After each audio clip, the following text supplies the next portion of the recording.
watching Mommy Did You Know? So today we're going to talk about a topic that's really important that a lot of parents have been asking me about, and that's how to swaddle their baby.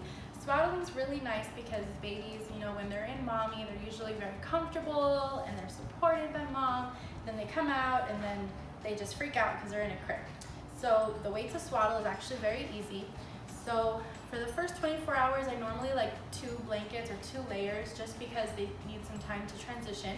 So you just take one of these blankets, just like this, and you make a triangle.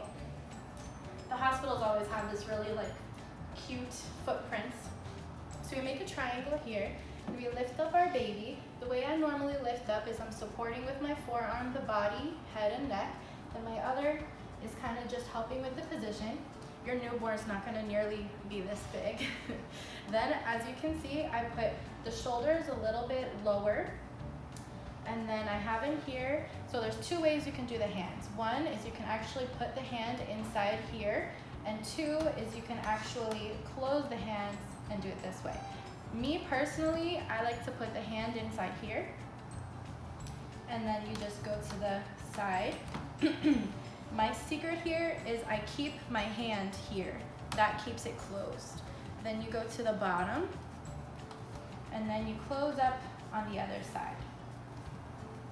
And then we have our little burrito, just like that. You close it up, and then you always make sure that your baby is flat on the back, that it's not in the tummy, because like this, of course, is a major risk for SIDS, sudden infant death syndrome.